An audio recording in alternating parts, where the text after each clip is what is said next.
What is up, everybody? Welcome into the Fantasy Tap. My name is Michael, and this is Brooks and John. How you guys doing today? Surviving. John's Yeah, I'm doing COVID well. positive. Not making a joke, guys. Yeah, I am. I am here, bored out of my mind. How you Bored? feeling What do you though? mean? What do you mean bored? We're about to do a show. Well, no, I mean, just before we started this, I'm glad to be here. I've been absolutely bored out of my mind. John, bring some energy, man. Bring some more energy. Woo! All right, good. Brooks, how are you today? I keep interrupting you. Oh no, don't worry about it. I'm good. Just had a day of work, just ready to talk about some football. We're a full steam ahead to get into this conversation, but I'm good. I'm good. Yes, sir. Yes, sir. It's going to be a good one. Each of us have three wide receivers to avoid during your redraft fantasy football leagues. Did I say that correctly? I hope so. Yeah, Something like that. that is the topic. Three That is the three topic. wide receivers to avoid drafting this year. Boom. Let's Boom. go. Brooks, hit us with your first. We'll jump right into it. Okay, so things first. First guy that I want to talk about in my wide receivers that I want to avoid. I've kind of been talking about this on the side to my buddies. First guy I want to avoid is Michael Thomas of the New Orleans Saints. Ooh. Now, reason being why I really, really want to avoid him is just that I don't like taking players that have been sidelined for as long as he has been with injury. I just don't trust it. He's got a bad ankle. Now, we've seen a lot of film, a lot of, videos on Twitter of him running, of him doing well. I think John got an update earlier that he's expected to be there for the beginning of what was it exactly? Training camp. Training camp. Training camp, yeah. So if all of that goes down, it's all good signs. But currently, I just personally I don't like it. I just don't like buying in the players that have been hurt. Even coming off of one season of injury, we're now dealing with multiple seasons of him being injured. So just from that standpoint, I'm probably just going to escape him at all costs. You'll, in my opinion, you probably get somebody right around where he's drafting now, give you right around the same production, in my opinion. But we'll see. What do you guys think about that? Yeah, I mean, I agree. I'm staying away from him. I do think his ceiling is tremendous. I will say I fell for it last year. Fool me once, shame on you. Fool me twice, can't get fooled again, something like that. Yeah, no, I'm not touching Michael Thomas this year. I don't think you've got guys around him going I'd rather have Adam Thielen than I would Michael Thomas because I know what Adam Thielen is going to produce. Mike Williams right there. Now, if it's between my first guy who's also going around him and Michael Thomas, I mean, that's going to be a harder decision, but I'll let you know who that guy is. John, what do you think? Yeah, I'm going to stay away from Michael Thomas in redraft unless we get closer to camp and we find out that he's actually practicing this time. Because remember, he didn't start the season or didn't practice at all last season in training camp. We actually had to wait a couple weeks for us to even get updates on how he's actually going to be doing. So if he's starting the season in training camp and you haven't done your drafts yet, see if he falls. If he's someone that's falling in a draft, I'll snag him. He's one of those types of guys for me. But other than that, I'm not targeting him and I'm not making plans for him. Yeah, right now he's going at wide receiver 21. It's a little too rich. The upside's there, but just a little too rich for my blood. So my first guy is going right around in the area. He's wide receiver 29. That's Tyler Lockett. God, I do not like Tyler Lockett. He was an avoid for me last year. Everybody gets enamored by his finishing I think it was wide receiver 16 last year, 15. And everybody sees that number. Oh my gosh, Tyler Lockett finished wide receiver 15. But if you look at it, it's horrible. And I wrote this down, just like some simple stats. Wide receiver 17 or better 5 times. And wide receiver 30 or worse 8 times last year. So he's finishing worse than where he's being drafted 8 times a year. Last 2020, he finished 30 or worse 10 times. 2019, 30 or worse 7 times. And that was DK Metcalf's rookie year. So I don't trust Tyler Lockett. Not only that, even with Russell Wilson, not only that, he downgraded at quarterback. So Did he? don't even start, John. Yes, he did. Come on now. You want to know how bad Drew Lock is? I asked it. I deleted the stats, but off the top of my head, real quick, if I remember him correctly, Drew Lock in his total career has only had a wide receiver 17 or better 8 times.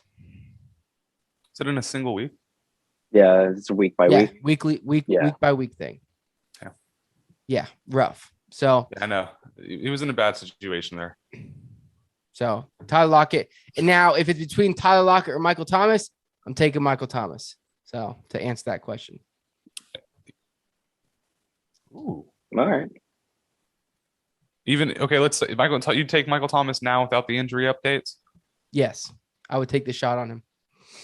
Damn. Over Tyler Lockett. Over Tyler Lockett. You want to know something? I really don't hate that take because I'm also not on board with anything that the Seattle Seahawks are doing. I hear word that Geno Smith is now, potentially likely to run first team reps over Drew Lock. So you can get me off that ship. I agree with that take. Yeah. I mean, and I think we can all agree Michael Thomas's ceiling is tremendously higher. And when he's on the field, he's more consistent.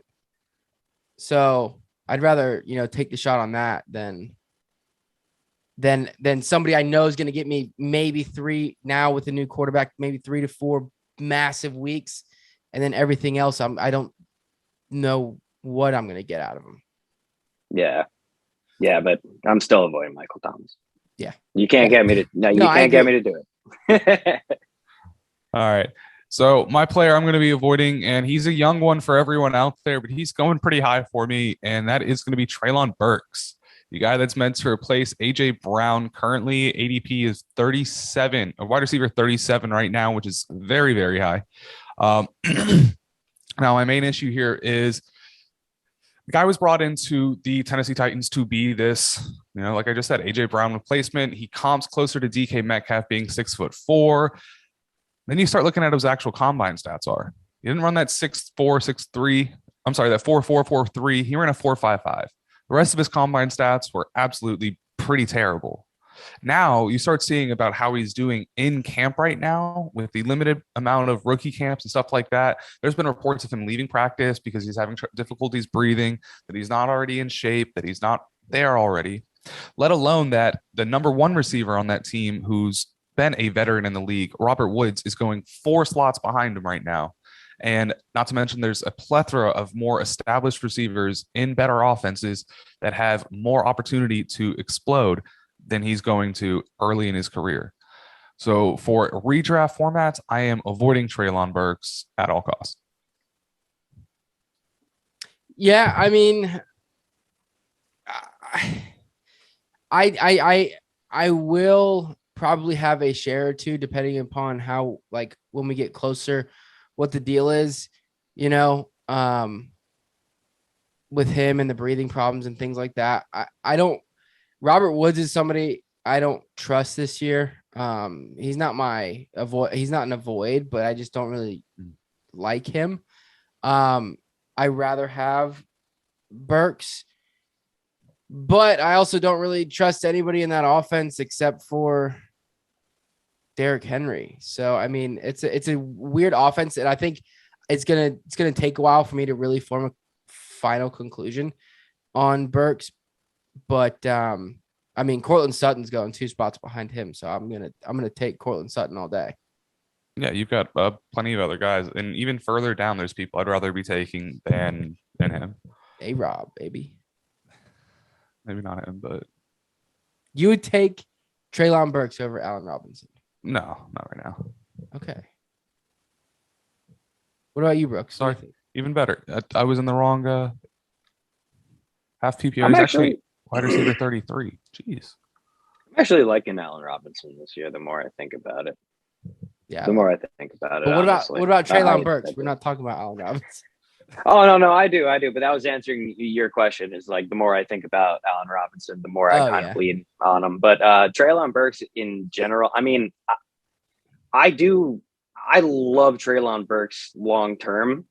It'll be interesting to see because we don't really know when Robert Woods is going to be coming back, and we can assume that it's going to be more in the later end because of when his injury was. I know he's making progress, but I just you can't be too careful with a receiver that old and an injury that severe. And I'm pretty sure that he even stated that the Titans are kind of, urging him to take his time in a sense. I don't think that's the wording that he used. So Treylon Burks is going to be out there. He's going to get a lot of the main cornerback coverage. He's going to see a lot of big name guys, actually, like corners, like number one corners, kind of always following him, always shading him. So it's going to be hard for him to get going. So I like the take, but I mean, I think long term, I love Treylon Burks. I think he's going to be great, like especially towards the end of the year when they have like the full roster kind of in place. I do love the guy. Sweet. All right, who's your second guy, Brooks? My second guy, actually, I'm gonna piggyback off of you, Mike, and kind of jump on the train of not enjoying what's going on in Seattle, and I'm just gonna name out DK Metcalf here. And the reason being is because, I mean, where I was looking at him in the ADP, still pretty ridiculously high. I'm trying to find his exact number now; it's escaping me. Wide receiver 18. Yeah, I mean he's going near the likes of CeeDee Lamb, AJ Brown, Mike Evans on this chart I'm looking at, Keenan Allen, T Higgins, and honestly, I just do not like the quarterback situation over there, not to warrant that ADP. I think he's still going to be useful in fantasy for sure, but where he's getting drafted, I just don't like it. There's a lot of guys I'd rather take that are being drafted in that area. I can't buy into Seattle right now. I'm probably going to avoid all players from Seattle at this time. So that's why DK Metcalf makes the list. Now, if by some miraculous miracle he falls significantly and you could like escape, like maybe like getting him in like maybe even like I'd say like a fifth round pick maybe, right, then yeah, I'd go and pull the trigger on him there. But I mean, where he's going currently, I don't think I'd bite on it. Yeah, I agree with you. It's really difficult. I mean, the only one I'm interested in on Seattle in general is Kenneth Walker, maybe Rashad Penny, but probably just Kenneth Walker.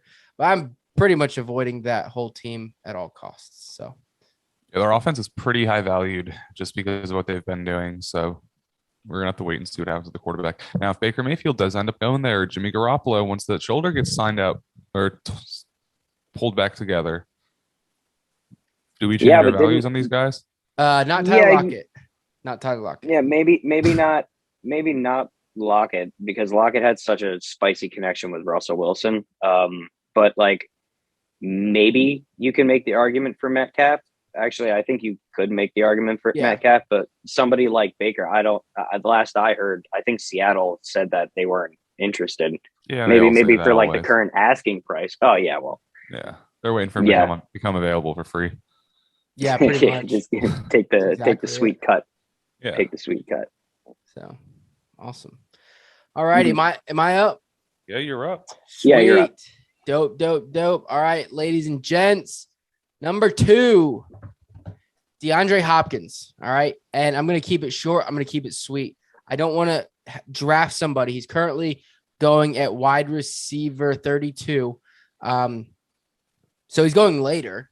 Obviously has the ceiling of a top 15 wide receiver, at his age currently. But in the games he played last year, excluding the one he only played like 25% of the snaps, he only averaged 6.8 targets a game. They just added Marquise Brown. Zach Ertz was having a great end of the year, finished tight end 5 with that team. I'm not going to draft somebody to sit on my bench for 6 weeks is what it comes down to. It's a waste of a roster spot. Let somebody else do it. So you're not drafting Calvin Ridley? Well, he's out for the year, so yeah. Yeah, but there's the possibility they lift that suspension, baby. No, he's not getting lifted. Nah. It's indefinite, and everybody's hoping he comes back for 2023. Yeah. No, I hear you. Yeah. I'm gonna agree with you there for sure. I think that you gotta let Diop die. Ooh, let him slide is the proper word there, as I should say that. In a video game. Yeah. Yeah, and I think you should let him slide. He's getting a little up there in age, and they keep adding weapons to that offense. Taylor McBride or Trey McBride, and then obviously they brought in Marquise Brown to work with Kyler Murray. So more heads to feed. Yep. All right, John, who you got? All right, so my second one is going to be a guy that I fell in love with last year, and I'm going to be avoiding him right now because I think I sold you guys too hard on him, and that's going to be Amon-Ra St. Brown, currently going so high up there. Where did that page go? Currently going at wide receiver 22 off the board. It is an incredible fashion. I'm glad you guys listened. I appreciate the love. We all seem to be able to track that the guy was able to put up 10 to 11 targets per game for the last 6 weeks of the season. And obviously, that's something that you don't expect to happen again this year. First things first is you're going to have a healthy Hawkinson. You're going to have a healthy DeAndre Swift. They just went and drafted James Williamson, and they signed DJ Chark to the offense, and that is going to be more than enough options for Amon-Ra St. Brown's target share to go from a healthy 11 to a more reasonable, possibly 4 to 6 a game with 1 or 2 pop-off games here. And I think you find him as a flexible receiver. And where he's going right now, you can be grabbing guys like Jerry Jeudy, who's just getting complimented by Russell Wilson next season, Elijah Moore, if you're someone that believes in Zach Wilson, or even Brandon Cooks, who could be a solid number 1 receiver for you for a few weeks until maybe Michi takes over. So I think you're going to want to stay off of Amon-Ra St. Brown and hope that he falls down into like the wide receiver 40s by the time you do your drafts. Yeah, I think he's a little high because there are a lot of mouths to feed in that offense. It's a scary good offense. I do like it. The one name that jumps up to me right away is Mike Williams. I'd rather have Mike Williams on my team, and he's going, 4 or 5 wide receiver spots back. So I think it's high. I think it's high for Amon-Ra. But if he drops below or around that like 30 spot, wide receiver 30, I would at that point, take a shot on him because we did see the, big finish to the, season. Obviously, a lot of people are hyped on that, which is why he's going as high as he is. I don't think it's repeatable with everybody there, but I do think if you can get him around that wide receiver 30 spot, he can return. He can give you some, return on investment. Yeah. Yeah. I mean, me, I love Amon-Ra. It breaks my heart that we're avoiding him in this episode, but I do understand it just because of where he's getting drafted. I do think it's a little bit high, but I think he has a good chance to slot out a good sizable role in this offense. But I can see why you'd probably want to avoid something like that. Especially just given off of just an end of the year. It wasn't even a complete season. So Right. Yeah, I feel that. It's the fact that they just sold off. Sorry, they traded up in the draft to get a receiver in the first round. That's gonna be, I'm not saying they're forced to feed the guy, but they're forced to give him an opportunity. And I'm sorry for the sun god. Praise be the sun god. Praise be the sun god. Oh man. All right, Brooks, hit us with your next one. All right. And so I've been doing a little bit of thinking on this one. This might be a spicy take. Feel free to roast me in the comments, and my DMs are open. But for my third receiver that I'm going to talk about, I do not want anything to do with Juju Smith-Schuster. Now, I know what you're asking, and I know what you're thinking. You're thinking Juju Smith-Schuster just went to the Kansas City Chiefs. He's going to light it up with Patty Mahomes. I think that is an incorrect take. And I don't think it's because Juju's not talented. I don't think that's the case. But if we're talking about wide receivers that we're avoiding this year, I think Juju stepping into a brand new offense, with Travis Kelce, somebody that eats targets. And what I've seen in the past is that they're able to, in Kansas City, sustain one type of like top flight receiver that's going to really take a lot of Mahomes' attention away. Someone that can get downfield and make plays and kind of like extend plays and get open, kind of give them a hand. And I think that player is going to be Sky Moore, honestly. So looking at the situation there, and also Juju's kind of like health over the past couple of years, we have seen him get hurt. It's not something that I'm really looking at and saying the value's high, because granted it is. It's just not something that I want to take part of this year. I'd rather see it play out before I invest in Juju in Kansas City. And that's my spicy take for the evening. John, what do you think? I don't know if I agree with it, but hey, I think that Juju's a talented receiver that's always been able to keep himself moderately usable. And anytime that he's played a majority of a full season, he's finished well above wide receiver 40. So I think that he'll be able to carve out a little bit of a target share there. And I think at wide receiver 40, you're taking a risk, and it's going to be a huge payoff. I think he's kind of boom or bust. Either he's going to work out well there, or he's not going to work at all. Yeah, I mean, I would agree with John. I do like Juju here at wide receiver 40. We've seen in the past, his breakout year, Antonio Brown finishes the wide receiver 1. Or a top 3 wide receiver. Anyways, he needs somebody to take that pressure off of him. And I think that's going to be Travis Kelce. Maybe even MVS, or maybe even Sky Moore, but I think he's going to work in the slot there. That's his bread and butter. I think that he can get a connection with Patrick Mahomes. But like I said, going back to the reason I trust him is because he needs a true number 1. Deontay Johnson and Chase Claypool, they were good-ish. They're not great. They weren't Antonio Brown. They're not Travis Kelce that a defense has to focus on. And that's when Juju can be at his best. Now, I'm not saying there's guys around him. I'm going to go back to this guy because he's two wide receiver spots below Allen Robinson. I'm just really hot on that guy. But I would not mind taking Juju Smith-Schuster here at wide receiver 40. So I'm going to have to disagree a little bit, but that's why we do this. So it would be a good show if we all agreed with each other, right? Exactly. Who's your third, Mike? My third is going to be AJ Brown with the Eagles. I like it. Last year, I mean, everybody's going to say he's coming from a team that didn't pass just like he's going to. Eagles last year ranked last in pass attempts, bottom 5 in passing touchdowns, and bottom 8 in completion percentage. It's not a knock on Jalen Hurts, because I do love Jalen Hurts this year for a quarterback. He's one of my go-tos, super high because of his rushing ability, super high ceiling. But AJ Brown, I don't trust. You've got Dallas Goedert, you've got Devontae Smith, and you've got AJ Brown. Plus, you've got Miles Sanders in the backfield, and Kenneth Gainwell, and Boston Scott, who can all catch the ball. Okay. And Jalen Reagor. And when you're only throwing 498 times, exactly. When you're only throwing 498 times, you're not going to have a top tier wide receiver. And currently with AJ Brown going as top 8, he's currently ranked or ADP of wide receiver 8, 21st overall.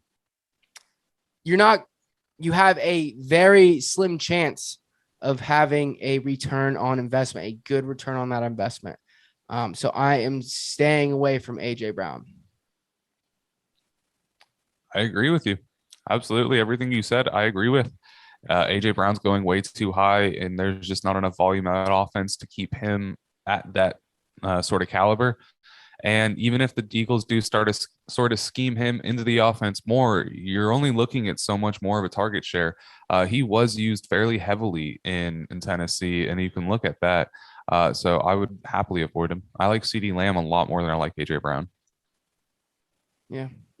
I think there are players that are around him that you could probably take before, but I mean, I do like AJ Brown in Philadelphia. It's just I agree the ADP is a little bit too high for me at that spot. I'd take him a little bit lower than that. If I can get him behind like Mike Evans before Deontay Johnson, then I'll consider it. Then I really will consider it because the ceiling is tremendously high. But right now, at wide receiver 8, no way I'm gonna take him. So, do you think he finishes at wide receiver like top 15? Top 15 this year? Top 15 there. Yeah, top 15. I'm not confident in saying he's going to be a top 10 receiver though. That's my thing. Okay, that's fair. So, Alrighty. All right, boys and girls, here we go. Everyone's favorite player is about to get dragged through the mud. oh boy. Wide receiver that you guys should be avoiding this season. Deebo Samuel. Woo! Let's talk about the athleticism behind the man here. You've got a 1,400-yard receiver that only got 6 touchdowns. Now, 450 of those yards came off of screen passes or touch passes out of the backfield. Deebo Samuel is someone who got more rushing touchdowns on his 350 rushing yards, which is 8 touchdowns, than he did on his, 77 receptions. Throughout this offseason, we've seen Deebo Samuel be very vocal about how he likes to be used. Also being vocal about how the reports about him saying how he likes to be used are not viable. And then also coming out again and saying that he doesn't want to be used as a running back so much unless they start paying him more. We don't really know what's going on over there. But what I can tell you is that he is not going to be used in that exact same role this offseason. They've brought in more weapons. Trey Lance is going to be a completely different quarterback, and they're going to be running a completely different scheme for them. And Deebo Samuel's not going to be getting that 1,400 yards, let alone the 14 touchdowns he got last season. Drop his touchdowns to about 8 or 9, and you easily could have seen him drop into a bottom running back or wide receiver 1 on the season. So please avoid Deebo Samuel, and thank me later, guys. Yeah, I'm not taking him at wide receiver 5. I'm not taking him. Give me Stephon. Give me Tyreek. Give me CD. Give me Keenan. Give me AJ Brown. Really? I'd take AJ Brown over Deebo Samuel. I don't think I would agree with that, but or I know I wouldn't agree with that. But marking this one down. You want to put money on it? Yeah, let's do it. Well, I think because of the crazy offseason that we've seen from Deebo Samuel himself, I mean, I think that there would have to be some qualifiers. Like, is he on the Niners? Like, is he in the same offense? Like, is Jimmy playing? Is Trey playing? Like, is he on a different team? Which team? Like, if it's really going to affect his ADP and where he gets drafted, I'm on the avoid Deebo train right now at wide receiver 5. Yeah, definitely. It's way too early for him. So anyways, ladies and gentlemen, I believe that's it. That's all we got. Yes, sir. Yeah, it was a good little showing. A little bit of disagreement, but mostly agree on the receivers that we talked about today. Yeah. Mostly. So let us know in the comments whether you agree, or maybe if you have somebody else that you are avoiding this year. Let us know. Also, go follow us on TikTok. We're putting out a lot of content on TikTok and stuff like that. So it's been a lot of fun. So anyways, guys, thanks so much for tuning in. We'll see you next time. Yeah. Thanks, everybody. Appreciate it. See you guys.